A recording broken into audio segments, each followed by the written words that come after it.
We had just been introduced to the wonders of Crane Prairie Reservoir in the High Cascades. It had been a wonderful day, and it wasn't over. After dinner, we took our fishing poles to a small pond filled with wood debris, including windfall trees. With flashlights and buckets, we found a spot where we could be at the water's edge. With baited hooks, we dangled our line into the shallow water with flashlight beams announcing our bounty. Slowly, crawdads began to move toward the bait. When they grabbed the bait, we were told, gently and slowly pull the catch over the bucket and give it a small tap.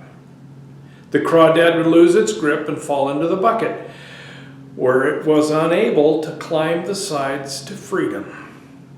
Within an hour, we had enough for a crawdad feast back at camp. As soon as the blue bounty hit the boiling water, they turned bright red, and after a few minutes, we were ready for melted butter and a tasty treat.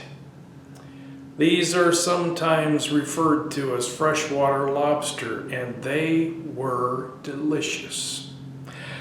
I thought back over that night and considered how much like crawdads we humans are. We see illuminated bait. We latch on to it, not knowing that we will not release our grip until it's too late. Then, trapped in a bucket, we end up on somebody's dinner table.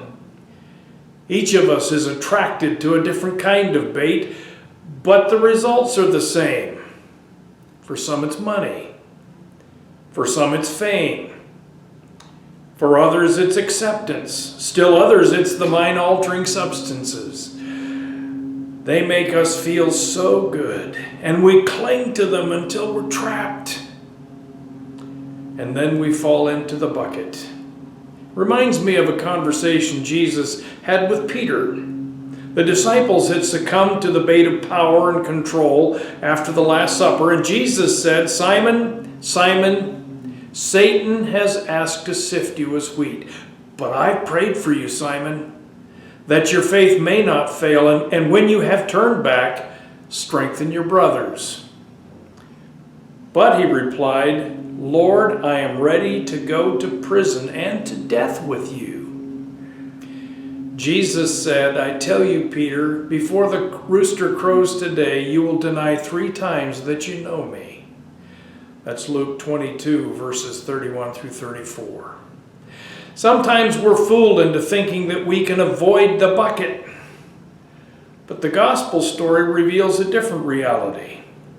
This reality teaches that we're already trapped in the bucket by the desires of our flesh. There is no difference between Jew and Gentile, for all have sinned and fall short of the glory of God. Romans chapter 3, second part of verse 22 through 24. The trick is to admit that we're already caught in the bucket. If we claim to be without sin, we deceive ourselves and the truth is not in us.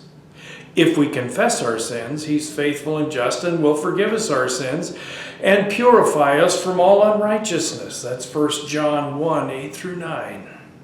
The process of rescuing us from the bucket includes weaning us from the bait that lured us there. Many never find complete release and keep winding up back in the bucket.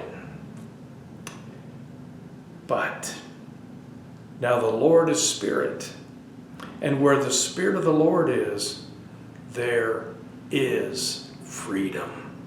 2 Corinthians 3:17. May you find freedom from the bait that dropped you where you are, and may you find forgiveness so freely given. Have an awesome day.